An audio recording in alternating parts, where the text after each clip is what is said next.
بسم اللہ الرحمن الرحیم۔ سامعین کرام، آپ سن رہے ہیں احمد یار خان سیریز کے سلسلے کی ایک اردو کہانی وہ دلیر تھا یا بے وقوف، جس کے مصنف خود احمد یار خان ہیں، اور یہ اس سلسلے کی پہلی قسط ہے۔ مجھے امید ہے آپ کو میری یہ کاوش بھی پسند آئے گی۔ آپ نے اگر ابھی تک میرا چینل کہانی گھر سبسکرائب نہیں کیا تو ابھی میرے چینل کو سبسکرائب کر کے بیل نوٹیفیکیشن آن کر لیجئے تاکہ آنے والی ہر نئی کہانی کی اطلاع بر وقت آپ تک پہنچ سکے۔ آپ کی اطلاع کے لیے عرض کرتا چلوں کہ اس کہانی کی تمام اقساط بالترتیب سننے کے لیے ڈسکرپشن میں لنک موجود ہے۔ یہ واردات پاکستان سے 1.5 سال پہلے کی ہے۔ واردات کا علاقہ پاکستانی ہے، متعلقہ افراد بقید حیات ہیں، اس لیے میں کسی گاؤں کا نام نہیں لکھوں گا۔ افراد کے نام اصلی کے بجائے فرضی استعمال کر رہا ہوں۔ میں اس وقت واردات کے تھانے کا SHO تھا اور یہ تھانہ دیہاتی علاقے کا تھا۔ پنجاب کے دیہاتی علاقوں کی تھانے داری سے اللہ بچائے۔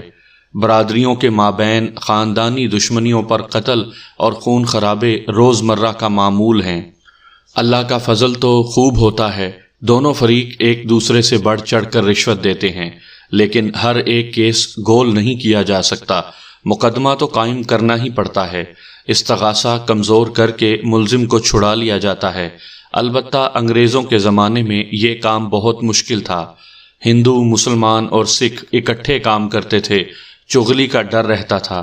انگریز افسر اچانک تھانوں پر جا دھمکتے تھے اور زیر تفتیش وارداتوں کی بال کی کھال اتارنے بیٹھ جاتے تھے۔ اس لیے ہر واردات کی تفتیش سوچ سمجھ کر اور پوری محنت سے کی جاتی تھی۔ میرا تھانہ ایسے ہی ایک علاقے میں تھا۔ قتل کے 7 مقدمے کورٹ میں چل رہے تھے اور 9 زیر تفتیش تھے۔ انگریزی ڈپٹی کمشنر پکا فرعون تھا، پولیس کا تو وہ دشمن تھا۔ جب دورے پر آتا تھا تو کانسٹیبلوں کے پرائیویٹ باکس بھی کھول کر دیکھتا تھا۔ پولیس کپتان بھی انگریز تھا، تھانے داروں کو واردات سنا کر ان کا امتحان لیتا تھا۔ اردو بولتا تھا لیکن ماں بہن کی گالیاں پنجابی زبان میں دیا کرتا تھا۔ زیر تفتیش کیسوں کی کارگزاری اور روز نامچہ پوری توجہ اور غور سے دیکھتا تھا۔ ذرا سی سستی یا ہیرا پھیری نظر آئے تو معطل کر دیتا تھا۔ ادھر ہمارے دیہات کے مسلمان بھائیوں کا یہ حال تھا کہ ایک دوسرے کے مویشی چرانے اور مویشیوں کو زہر دینے، کھلیان جلانے، ایک دوسرے کی عورتیں اغوا کرنے اور قتل کرنے سے باز نہیں آتے تھے۔ اس کے ساتھ ہی وہ ہمارے لیے یہ مشکل پیدا کر دیتے تھے کہ تفتیش میں ذرہ بھر تعاون نہیں کرتے تھے۔ گاؤں کا بچہ اس طرح بدھو بن جاتا تھا جیسے ان کے گاؤں میں کوئی واردات ہوئی ہی نہیں ہے۔ اصل مجرم کو اچھی طرح جانتے ہوئے بھی یہ لوگ تفتیش میں کوئی مدد نہیں کرتے تھے، کیونکہ اسے وہ گاؤں اور برادری کے خلاف غداری سمجھتے تھے۔ ان حالات میں پولیس کو جادوگری کرنی پڑتی تھی۔ ساری تفتیش اندھیرے میں ہوتی تھی۔ تھانے داروں کو عقل اور فہم و فراست کے زور پر سراغ رسانی کرنی پڑتی تھی۔ وہ ایسے ہی حالات تھے جن میں ایک روز میرے تھانے میں یہ رپورٹ درج کروائی گئی کہ عائشہ نام کی ایک لڑکی عمر 20 سال 2 روز سے لاپتہ ہے۔ گاؤں سے نصف میل دور ایک کھڈے سے اس کی شلوار ملی ہے۔ رپورٹ درج کروانے والا اس کا باپ تھا، اس کے ساتھ لڑکی کا چچا تھا۔ لڑکی کنواری بتائی گئی تھی۔ انہوں نے بتایا کہ شلوار کا رنگ آسمانی ہے اور اس پر خون کے داغ دھبے ہیں۔ انہوں نے شلوار موقع واردات پر ہی پڑی رہنے دی تھی۔ عائشہ کے باپ سے تمام تر ضروری معلومات لی گئیں۔ میرے کچھ سوال ایسے تھے جن کا جواب کوئی بھی باپ صحیح نہیں دیا کرتا۔ مثلاً یہ سوال کہ لڑکی کیا گاؤں کے کسی آدمی کے ساتھ اس کو دیکھا بھی گیا تھا، یا گاؤں کے کسی آدمی کو لڑکی ایسی ویسی نظروں سے دیکھتی تھی، یا گاؤں کے کسی آدمی پر کبھی شبہ کیا گیا تھا کہ وہ لڑکی میں غیر معمولی دلچسپی لیتا ہے۔ اکثر والدین قسمیں کھا کر کہا کرتے تھے کہ ان کی لڑکی نیک پاک ہے، وہ اپنی مرضی سے نہیں گئی بلکہ اسے زبردستی اغوا کیا گیا ہے۔ لہٰذا اس راز سے پولیس کو اپنی کوششوں سے پردہ اٹھانا پڑتا ہے کہ لڑکی کتنی کچھ نیک پاک ہے۔ میں 2 کانسٹیبلوں کو ہمراہ لے کر اس مقام پر گیا جہاں شلوار پڑی ہوئی تھی۔ میں نے اسے اچھی طرح دیکھا۔ اس کے بالائی حصے پر خون کے 3 دھبے تھے۔ شلوار پر خون یہ گواہی دیتا تھا کہ لڑکی کی آبرو پر حملہ کیا گیا ہے، لیکن شلوار برآمد ہونے والی جگہ پر تشدد اور زبردستی کے کوئی آثار نظر نہیں آتے تھے۔ واردات 2 روز پہلے ہوئی تھی، بارش بھی نہیں برسی تھی اور آندھی بھی نہیں چلی تھی۔ وہاں مٹی تھی، پاؤں کے کچھ نشانات موجود تھے۔ کھوجی بلائے گئے، انہوں نے کھرا اٹھایا۔ یہ 2 انسانوں کے پاؤں کے نشان تھے۔ ایک کھوجی بوڑھا اور بہت تجربے کار تھا۔ اس نے یہ رائے دی کہ ایک کھرا عورت کا ہے اور دوسرا مرد کا۔ وہ اس طرح یہاں سے گزرے تھے کہ مرد آگے اور عورت پیچھے تھی۔ دونوں کھرے بتاتے تھے کہ وہ شلوار کے قریب سے گزر گئے ہیں، وہاں رکے نہیں۔ کھوجی ہماری بہت مدد کیا کرتے تھے۔ بعض اوقات تو یوں معلوم ہوتا تھا جیسے ان کی نظریں زمین کے اندر چلی جاتی ہیں۔ کسی ملزم کے کھرے کا ذرا سا نشان نظر آ جائے تو یہی ان کے لیے کافی ہوتا تھا۔ آج کل ان کی قدر و قیمت ختم ہو گئی ہے۔ کھرے یعنی پاؤں کے نشان شلوار کے پاس رکے نہیں تو یہ سوال پیدا ہوا کہ لڑکی پر تشدد کس جگہ کیا گیا، اور اگر اسے قتل کیا گیا ہے تو لاش کہاں ہے؟ لیکن جو سوال میرے ذہن پر غالب آ گیا وہ یہ تھا، کیا واقعی لڑکی کے ساتھ زبردستی کی گئی ہے اور کیا واقعی اسے قتل کر دیا گیا ہے؟ اگر اس کی شلوار پھینک دی گئی ہے تو اس کا مطلب یہی تھا کہ اسے قتل کر دیا گیا ہے۔ وہ اپنی رضامندی سے گھر سے نہیں نکلی، نہ ہی وہ کسی آشنا کے ساتھ گئی۔ اگر ایسا ہوتا تو شلوار اس کے ساتھ ہوتی۔ نمبردار میرے ساتھ تھا جو اسی گاؤں میں رہتا تھا۔ اس سے پوچھا کہ گاؤں کا کوئی آدمی لاپتہ تو نہیں ہے؟ اس نے کہا نہیں۔ 2 کھوجی جھکے ہوئے زمین پر اس طرح کھرے دیکھنے لگے جس طرح بو گیر کتے شکار کی بو سونگھتے اور ادھر ادھر بھاگتے دوڑتے ہیں۔ کھوجی بیٹھ جاتے تھے اور نظریں زمین پر گاڑ دیتے تھے۔ وہ مٹی سے بھید لے رہے تھے۔ میں وہیں کھڑا لڑکی کے باپ سے پوچھ گچھ کر رہا تھا۔ گاؤں میں کسی کے ساتھ عداوت ہے؟ میں نے اس سے پوچھا۔ اس نے جواب دیا کہ برادری کے ایک خاندان کے ساتھ عداوت چلی آ رہی ہے۔ لڑکی کی منگنی ہو چکی ہے یا کسی سے وعدہ کیا تھا؟ جی، اسی خاندان میں لڑکی کی منگنی ہونی تھی، باپ نے جواب دیا۔ پھر ہم نے جواب دے دیا، کیوں؟ برادری کہتی تھی کہ دشمنوں کو لڑکی نہ دو۔ اس نے جواب دیا۔ لڑکے والوں نے پھر کیا کیا تھا؟ انہوں نے دھمکی دی تھی کہ لڑکی کی ڈولی ہمارے سامنے نہیں اٹھے گی۔ باپ نے کہا اور یہ بھی بتایا کہ یہ کوئی 1 مہینہ پہلے کی بات ہے۔ 4 پائیاں وہیں آ گئی تھیں۔ گاؤں والوں کا ایک ہجوم وہیں اکٹھا ہو گیا تھا۔ میٹھے دودھ کی ایک بالٹی بھی آ گئی۔ میں نے نمبردار سے کہا کہ وہ اس لڑکے کے باپ کو بلائے جس کے ساتھ لڑکی کی منگنی ہوئی اور توڑی گئی تھی۔ وہ تماشائیوں کے ہجوم میں نہیں تھا۔ اتنے میں میرا وہ مخبر میرے پاس آ گیا جسے میں نے گاؤں میں بھیج دیا تھا۔ اس نے میرے کان میں اپنی رپورٹ دی۔ میں نے شلوار ایک کانسٹیبل کو دے کر تھانے میں بھیج دیا تاکہ وہ اسے ڈاکٹری معائنے کے لیے بھیجنے کے لیے کاغذات اور پارسل تیار کرے۔ اس لڑکے کا باپ آ گیا جس کے ساتھ لڑکی کی منگنی کر کے توڑ دی گئی تھی۔ میں نے فالتو لوگوں کو دور ہٹا دیا اور اس سے پوچھا اکبر کہاں ہے؟ اکبر اس کے بیٹے کا نام تھا۔ اکبر؟ وہ گھبرا گیا۔ وہ 3 دن ہوئے گھر سے غیر حاضر ہے۔ میں نے اس کا فکرہ مکمل کر کے اس کی مشکل آسان کر دی۔ جی، اس نے ہکلا کر کہا، وہ آ جائے گا۔ بچہ تو نہیں کہ گم ہو جائے گا؟ جی، وہ بچہ بالکل نہیں۔ میں نے کہا، اس نے تمہاری دھمکی پر عمل کیا ہے۔ دیکھو چودھری، ہیرا پھیری چھوڑ دو، میں تم پر سیدھا سوال کرتا ہوں، تم بھی سیدھا جواب دو اور جان چھڑاؤ۔ میں وعدہ کرتا ہوں کہ مقدمے میں پوری مدد کروں گا، تم میری مدد کرو۔ اللہ پاک کی قسم ہے، اس نے جواب دیا۔ پیر دستگیر 11ویں والے کی قسم ہے، مجھے کچھ بھی علم نہیں۔ لڑکا 3 دن ہے گھر نہیں آیا، اور 3 ہی دن ہے کہ لڑکی بھی گھر نہیں آئی۔ اور میں نے اپنے کانسٹیبل سے مخاطب ہو کر کہا، اور 2 روز بعد کافر کا بچہ پولیس کپتان دورے پر آ رہا ہے۔ اگر تم لڑکی واپس کر دو تو میں راضی نامہ کروا دوں گا۔ میں نے لڑکے کے باپ سے کہا، پرچہ چاک نہیں کروں گا۔ اس نے پھر لا علمی کا اظہار کیا۔ میں نے کہا، دیکھو چودھری، 4 سال گزرے، ان لوگوں نے یعنی لڑکی والوں نے تمہاری بچی اغوا کی تھی، لیکن 6-7 روز بعد واپس کر دی تھی۔ تم بھی واپس کر دو۔ اس کا رنگ اڑ گیا۔ یہ خبر مجھے مخبر نے دی تھی۔ لڑکے کا باپ مجھ سے یہ والی واردات چھپانا چاہتا تھا۔ ادھر ادھر کی چند ایک باتیں مجھے گمراہ کرنے کے لیے وہ کر گیا تھا۔ 4 سال گزرے، اس کی بھتیجی اس لڑکی کے ماموں کے ساتھ عداوت کی بنا پر اغوا کر ڈالی تھی اور بڑوں کی وجہ سے واپس کر دی گئی۔ اب ظاہر یہی ہوتا تھا کہ ان لوگوں نے انتقاماً لڑکی کو اغوا کیا ہے اور اس پر مجرمانہ حملہ بھی کیا ہے۔ اس علاقے میں کھڈ اور خشک ندی نالے عام تھے، زمین ہموار نہیں تھی۔ میں بیٹھا تفتیش کر رہا تھا اور کھوجی نظروں سے اوجھل ہو گئے تھے۔ 2 گھنٹے گزر چکے تھے۔ میں نے تھوڑی دور دیکھا تھا کہ گدھ اتر رہے ہیں، پھر میں نے وہاں درختوں پر بھی گدھ بیٹھے ہوئے دیکھے تھے، مگر میں نے اس لیے توجہ نہ دی کہ کوئی مردار ہوگا۔ میرے لیے گدھ کوئی نئی چیز نہیں تھی۔ میں نے دیکھا کہ اس طرف سے دونوں کھوجی بہت تیز تیز چلے آ رہے تھے اور بوڑھا کھوجی چادر ہلا رہا تھا، وہ ہمیں بلا رہا تھا۔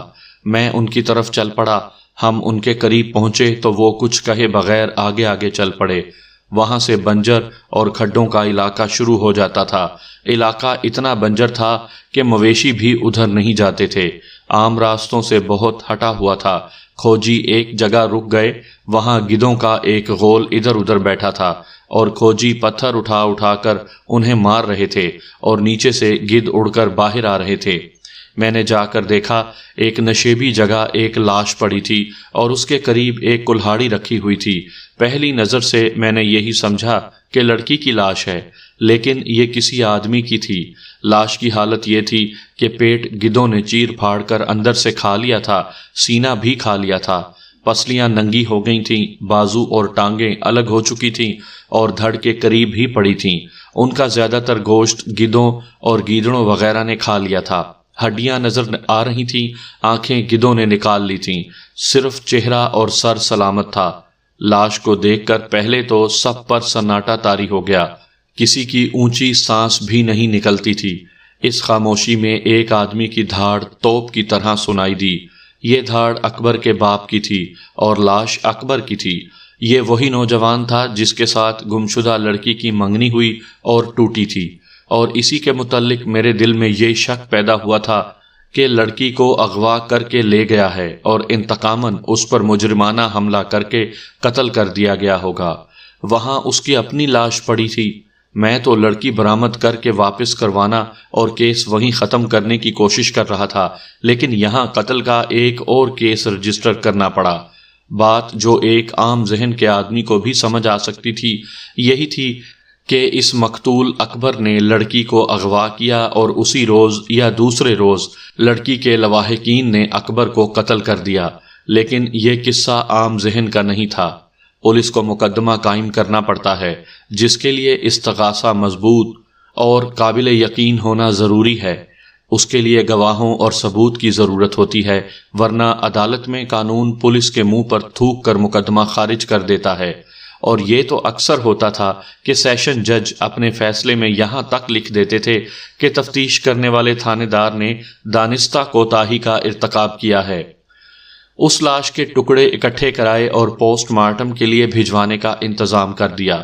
میں نے یہ دیکھا کہ لاش کی کھوپڑی ٹوٹی ہوئی تھی، کلہاڑی کے ساتھ بال چپکے ہوئے تھے، اسے اسی کلہاڑی سے قتل کیا گیا تھا۔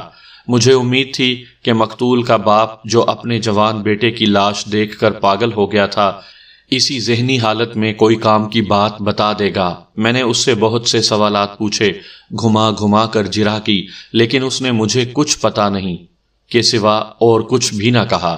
صرف یہ پتا چلا کہ یہ کلہاڑی مقتول کی تھی، دستہ خرات پر بنوایا گیا تھا اور اس پر 3-4 رنگ کیے گئے تھے، انہی سے کلہاڑی پہچانی گئی تھی، اور اسی کلہاڑی کے ساتھ بال تھے اور خون بھی جمع ہوا تھا۔ اسے دیکھ کر مجھے خیال آیا کہ ہو سکتا ہے کہ اس کلہاڑی سے مقتول نے قاتل پر وار کیا ہو۔ اس کے ساتھ ہی میں نے یہ بھی سوچا کہ یہ کلہاڑی یقیناً سر پر ماری گئی ہے۔ اگر یہ قاتل کے سر میں اتری ہے تو وہ بھی زندہ نہیں ہوگا، اور اگر وہ زندہ ہے تو دیکھنا پڑے گا کہ کون ہے اور کہاں ہے۔ میں نے لوگوں کو یہ کہہ کر دوڑایا کہ ادھر ادھر جا کر دیکھو کہیں کوئی اور لاش تو نہیں پڑی۔ کھوجیوں سے کہا کہ وہ اپنی کارروائی کریں۔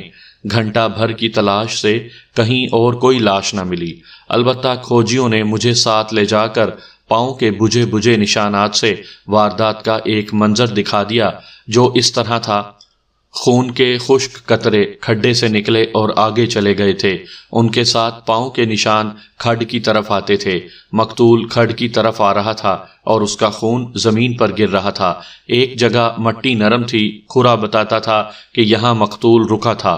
ہم آگے گئے، مقتول چلا آ رہا تھا اور آگے گئے اور کھوجیوں نے مجھے ایک اور جگہ روک لیا۔ میں نے زمین دیکھی، پاؤں کے بے شمار نشان اس طرح گڑمڑ تھے جیسے 2-3 آدمی یہاں ناچتے رہے ہوں۔ یہاں لڑائی ہوئی تھی، بوڑھا کھوجی بولا۔ اس سے آگے خون کا کوئی نشان نہیں تھا۔ خون وہاں سے کھڈ کی طرف آیا تھا۔ مقتول زخمی ہو کر گاؤں کی طرف آیا تھا اور اس نے گاؤں تک پہنچنے کے لیے یہ راستہ اختیار کیا تھا کیونکہ یہ شارٹ کٹ تھا، مگر زخم نے اسے اس کھڈ سے آگے جانے نہ دیا۔ قاتل کون تھا؟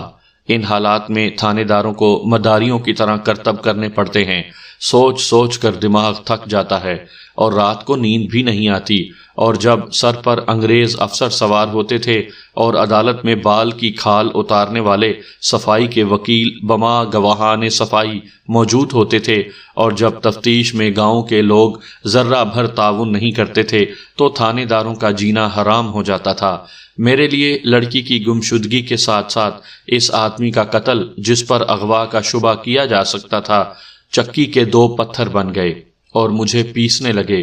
میرے دماغ میں واردات کے جو پہلو اٹھے وہ یہ تھے: لڑکی کو مقتول اغوا کر کے لے جا رہا تھا، لڑکی کے لواحقین نے اسے راستے میں جا لیا اور قتل کر دیا۔ لڑکی مقتول کے ساتھ جا رہی تھی، راستے میں کوئی غنڈے بدماش لوگ ملے، انہوں نے مقتول کو قتل کر کے لڑکی کی آبرو ریزی کی اور اسے اٹھا کر لے گئے اور کہیں قتل کر کے لاش دبا دی۔ لڑکی اپنی مرضی سے مقتول کے ساتھ جا رہی تھی، لڑکی کسی اور کے ساتھ اپنی مرضی سے جا رہی تھی کہ اس کے سابق منگیتر یعنی مقتول نے دیکھ لیا۔ اس نے لڑکی کو اس نامعلوم آدمی سے چھیننا چاہا اور لڑائی میں وہ مارا گیا۔ قاتل بھی زخمی ہوا۔ قاتل کسی اور گاؤں کا رہنے والا تھا۔ مقتول کو لڑکی کے والدین نے قتل کیا اور لڑکی کو بھی قتل کر کے لاش کہیں غائب کر دی۔ لڑکی کی آبرو ریزی کی گئی، لیکن میں نے یہ شبہ بھی دل میں رکھا کہ لڑکی کی آبرو ریزی نہیں ہوئی، اور شلوار اور اس پر خون پولیس اور والدین کو دھوکہ دینے کا ایک ڈھونگ ہے۔ میں تھانے میں چلا گیا، لاش پوسٹ مارٹم کے لیے شہر بھیج دی، شلوار کا پارسل ایک کانسٹیبل کے ہاتھ لاہور بھیج دیا، ساتھ میں نے واردات کی ضروری تفصیل بھی لکھ بھیجی تھی۔ مخبروں کو واردات کے علاقے میں پھیلا دیا۔ کھوجی اپنا کام کرتے رہے۔ کھوجیوں کی حیثیت صرف اتنی ہوتی تھی کہ وہ تفتیش آسان کر دیا کرتے تھے، یا یوں کہنا چاہیے کہ اندھیرے میں پولیس کا ہاتھ پکڑ کر جہاں تک ان کا تجربہ ساتھ دیتا تھا رہنمائی کرتے تھے، مگر عدالت میں ان کی شہادت کی کوئی قانونی حیثیت نہیں ہوتی تھی۔ مثلاً قانون کسی کھوجی کا اس قسم کا بیان قبول نہیں کرتا تھا کہ میں نے جو کھرا دیکھا وہ اس ملزم کا تھا۔ کھوجیوں نے رات کے وقت مجھے یہ رپورٹ پیش کی کہ لڑکی کسی اور کے ساتھ گئی ہے اور ریلوے اسٹیشن کی طرف گئی ہے۔ یہ برانچ لائن کا چھوٹا سا اسٹیشن تھا۔ مقتول وہاں تک ساتھ ہے جہاں لڑائی ہوئی ہے، اور جہاں سے خون اور اس کا کھرا گاؤں کی طرف واپس آ گیا ہے اور کھڈ میں جا کر ختم ہو گیا ہے۔ میں سوچنے لگا، کیا مجھے کھوجیوں پر بھروسہ کر کے تفتیش کو اس لائن پر ڈال دینا چاہیے کہ لڑکی کسی اور کے ساتھ اپنی مرضی سے گئی ہے، مگر شلوار؟ انگریزوں کی حکومت میں سرکاری دفاتر، ڈاکٹر اور جس محکمے کے ساتھ بھی واسطہ پڑتا، تفتیش کے معاملے میں پورا تعاون اور فوری کارروائی کرتے تھے۔ پوسٹ مارٹم رپورٹ تو دوسرے ہی دن مل گئی۔ لاہور سے شلوار والے خون کی تیسرے دن رپورٹ آ گئی۔ مقتول کی پوسٹ مارٹم رپورٹ سے ظاہر ہوا کہ کلہاڑی کھوپڑی میں 3.25 انچ اتری ہے۔ کلہاڑی کے ساتھ جو بال ہیں وہ مقتول کے معلوم ہوتے ہیں۔ مقتول کی پیٹھ پر دونوں شولڈر بلیڈوں کے درمیان کلہاڑی کا ایک آڑا زخم ہے، اور ایک زخم گردن کے دائیں طرف ہے جو 2 انچ گہرا ہے۔ میدے کے متعلق کچھ نہیں لکھا گیا کیونکہ میدا گدھ کھا گئے تھے۔ چونکہ دل، پھیپھڑے، جگر، تلی وغیرہ نہیں تھے، اس لیے موت کا وقت کا تعین نہیں کیا جا سکا۔ کام کی بات یہ معلوم ہوئی کہ کلہاڑی پر جو خون ہے وہ مقتول کا ہے، گویا مقتول اپنی ہی کلہاڑی سے قتل ہوا تھا۔ لاہور سے شلوار پر لگے ہوئے خون کے متعلق جو رپورٹ آئی اس نے میرے کان کھڑے کر دیے۔ لکھا تھا کہ خون جسم کے کسی اور حصے کا ہے۔ خون ایسی شہادت بالکل نہیں دیتا کہ لڑکی پر مجرمانہ حملہ کیا گیا ہے۔ یہ رپورٹ تفصیل سے دی گئی تھی، جو ساری کی ساری سنانا ضروری نہیں ہے۔ اس نے میرا شبہ پختہ کر دیا کہ شلوار اور اس پر خون ایک ڈھونگ ہے، مگر یہ سوال پیچیدہ تھا کہ اس ڈھونگ میں لڑکی بھی شامل ہے یا اسے اغوا کرنے والوں نے پولیس کو تفتیش میں گمراہ کرنے کا یہ طریقہ اختیار کیا ہے۔ یہ بھی ہو سکتا تھا کہ لڑکی کے لواحقین نے اسے مقتول کے ساتھ نازیبا حالت میں دیکھ لیا اور مقتول کو بھی قتل کر دیا ہو، اور لڑکی کو بھی قتل کر کے اس پر اس طرح پردہ ڈالنے کی کوشش کی ہو کہ وہ لاپتہ ہو گئی ہو۔ جس روز شلوار کی رپورٹ آئی اس روز پولیس کپتان بھی آ گیا۔ اس نے یہ کیس دیکھا تو کہنے لگا کہ بہت دلچسپ کیس ہے۔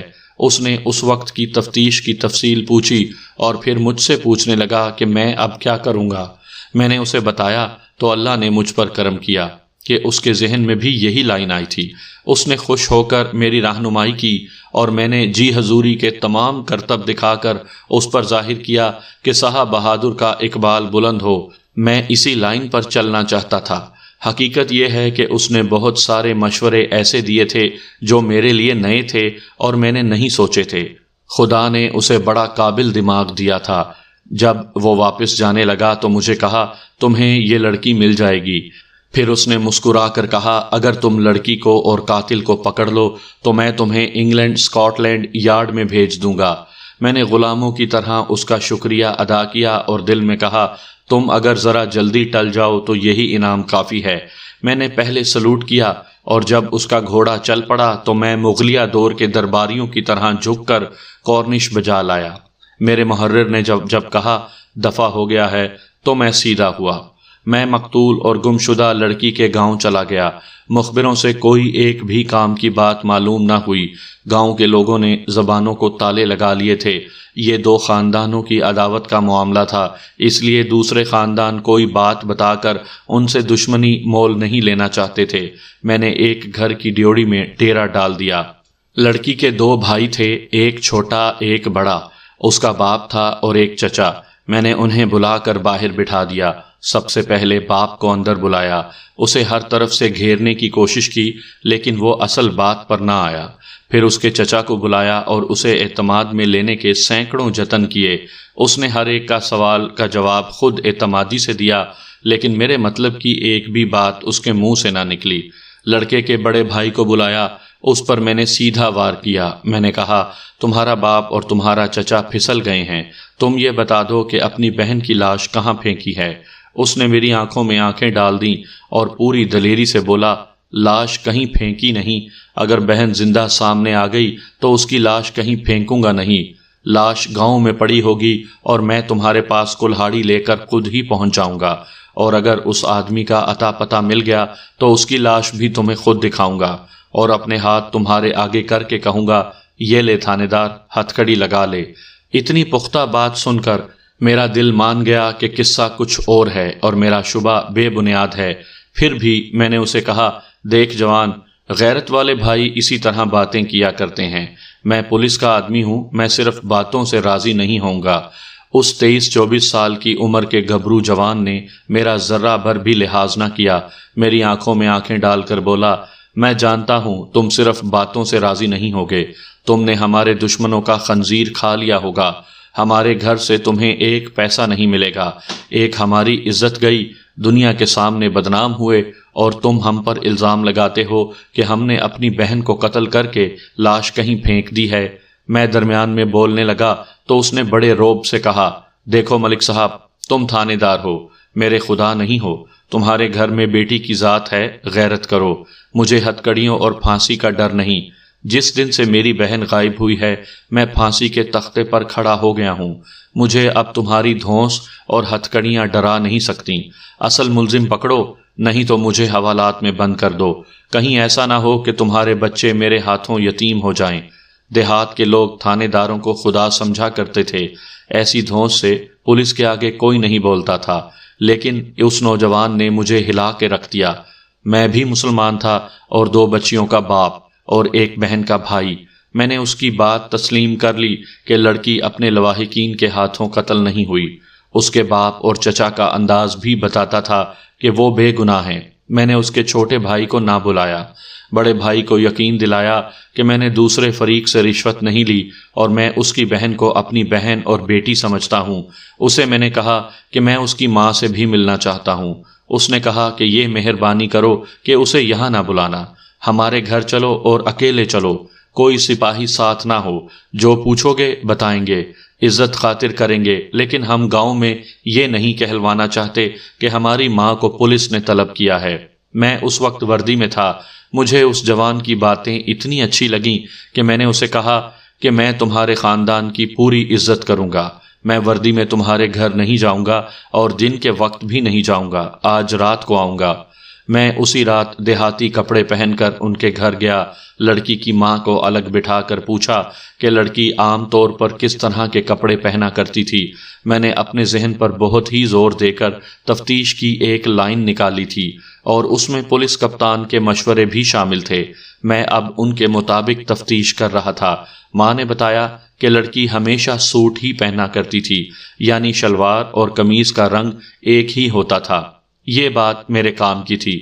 میں نے اس سے پوچھا لڑکی کے کتنے سوٹ تھے؟ اس نے بتایا 5۔ میرے پوچھنے پر اس نے ہر ایک سوٹ کا رنگ بھی بتا دیا۔ میں نے اسے کہا کہ ایک سوٹ وہ پہن کر گئی ہے، باقی 4 سوٹ مجھے دکھاؤ۔ وہ اٹھی تو میں بھی اس کے ساتھ لالٹین لے کر چل پڑا۔ لڑکی کا سوٹ کیس الگ تھا، میں نے لالٹین پکڑے رکھی۔ لڑکی کا باپ اور بھائی بھی ساتھ کھڑے تھے۔ سوٹ کیس سے یہ کپڑے برآمد ہوئے، 3 سوٹ یعنی ایک ہی رنگ کی کاٹن کی شلوار اور قمیض، جن میں ایک سوٹ پھولدار تھا اور ایک قمیض آسمانی رنگ کی نکلی۔ قمیض اس شلوار کے ساتھ کی تھی جو باہر سے خون آلود برآمد ہوئی تھی۔ کپڑوں کا چوتھا جوڑا گھر میں نہیں تھا، جس کا مطلب یہ تھا کہ لڑکی یہ سوٹ پہن کر گئی ہے اور آسمانی رنگ کی شلوار ویسے ہی ساتھ لے گئی تھی راستے میں پھینک جانے کے لیے۔ یہ یاد رکھیے کہ شلوار ایسی جگہ پھینکی گئی تھی جہاں درخت تھے، قریب پانی کا چھوٹا سا جوہر تھا۔ کھیتوں میں کام کرنے والے وہاں آرام کے لیے بیٹھتے تھے، وہاں سے راستہ بھی گزرتا تھا۔ گھر میں ماں نے چوتھا جوڑا بہت تلاش کیا، نہ ملا۔ گھر سے کوئی نقدی یا زیور کی کوئی چیز غائب نہیں تھی۔ میں سوچنے لگا کہ لڑکی کو ان لوگوں نے خود قتل نہیں کیا، اکبر کو بھی انہوں نے قتل نہیں کیا، تو قاتل کون ہے اور لڑکی کس کے ساتھ گئی ہے؟ یہ امر یقینی تھا کہ لڑکی اپنی مرضی سے گئی تھی۔ میں نے اس کی ماں کو الگ کر کے کہا جب تک تم کوئی سراغ نہیں دو گی لڑکی نہیں ملے گی۔ یہ بتاؤ کہ اکبر کے علاوہ گاؤں کے کسی اور لڑکے کو لڑکی نے کبھی پسند کیا تھا یا تمہیں کبھی شک ہوا تھا؟ اس نے قسمیں کھا کر کہا کہ ایسی کوئی بات نہیں تھی اور نہ ہی اس نے کبھی اکبر کے متعلق پسندیدگی کا اظہار کیا تھا۔ لڑکی کسی دوسرے گاؤں میں کبھی گئی تھی؟ ہاں، ماں نے بلا جھجک کہا، فلاں گاؤں میں میری بہن ہے، لڑکی وہاں جایا کرتی تھی، 3 4 روز رہتی تھی۔ تمہاری اس بہن کا کوئی لڑکا جوان ہے؟ نہیں، اس نے جواب دیا، سب سے بڑے لڑکے کی عمر ابھی 6 سال ہے۔ لڑکی دوسرے گاؤں جایا کرتی تھی۔ یہ الفاظ میرے دماغ میں اٹک گئے۔ میں وہاں سے خوش و خرم نکلا۔ میری تفتیش غلط راستے پر نہیں جا رہی تھی۔ میں گاؤں سے نکلا تو سرکاری چوکیدار راستے میں کھڑا ملا۔ گاؤں میں صرف اسے پتا تھا کہ میں آ رہا ہوں۔ وہ میری واپسی کے انتظار میں وہیں کھڑا تھا۔ اس نے پوچھا میرے لیے کوئی حکم؟ میں نے اسے کہا کہ فلاں گاؤں کا چوکیدار صبح میرے پاس آ جائے اور اسے سختی سے کہنا کہ کسی کو پتہ نہ چلے۔ میں تھانے چلا گیا اور جب چارپائی پر لیٹا تو 2 گھنٹے نیند ہی نہ آئی۔ میں نے اکبر کے قتل کو ابھی نظر انداز رکھا تھا، ساری توجہ لڑکی پر تھی اور پولیس والوں میں جو چھٹی حص ہوتی ہے وہ مجھے بتا رہی تھی کہ لڑکی کا سراغ مل گیا تو اکبر کا قاتل بھی مل جائے گا۔ دیہات کے سرکاری چوکیدار بڑے کام کے لوگ ہوتے تھے، تھانے میں گھر گھر کی خبریں دیا کرتے تھے، ان کی بیویاں بھی ہماری مخبر ہوتی تھیں۔ غریب لوگ تھے، ان کی بیویاں بڑے گھروں میں کام کاج کیا کرتی تھیں اور ہر گھر میں آتی جاتی رہتی تھیں۔ صبح ہی صبح دوسرے گاؤں کا چوکیدار آ گیا۔ وہ کوئی بڑا گاؤں نہیں تھا، کسی کے گھر مہمان آئے تو سارے گاؤں کو پتہ چل جاتا تھا۔ میں نے اس چوکیدار سے اس لڑکی کے متعلق پوچھا تو اس نے یہ رپورٹ دی، لڑکی اپنی خالہ کے پاس آیا کرتی ہے، 3 4 دن رہتی ہے۔ گاؤں کا ایک جوان سال آدمی نور احمد فوج میں ناٹک ہے، سال میں 2 دفعہ چھٹی آتا ہے، ایک بار 10 12 دنوں کے لیے اور ایک بار مہینے کی چھٹی لے کر۔ وہ جب چھٹی آتا ہے تو یہ لڑکی اپنی خالہ کے پاس ضرور آتی ہے اور 5-6 دن رہ کر جاتی ہے۔ اس کا چھوٹا بھائی چھوڑ جاتا ہے اور اس کو لینے کے لیے بھی آ جاتا ہے۔ میری یعنی چوکیدار کی بیوی نے بتایا ہے کہ نوکرانی نور احمد سے ملتی ہے، وہ اس کی خالہ کے گھر بہت آتا جاتا ہے، رات کو دیر سے وہاں سے نکلتا ہے۔ اس میں کوئی شک نہیں کہ لڑکی کا اس کے ساتھ دوستانہ ہے۔ لڑکی کی اس کے ساتھ شادی نہیں ہو سکتی کیونکہ ذات نہیں ملتی۔ میں نے چوکیدار سے پوچھا کہ لڑکی کی گمشدگی کے دنوں نور احمد چھٹی آیا تھا؟ اس نے بتایا کہ نہیں، 2 مہینے گزرے وہ چھٹی آیا تھا۔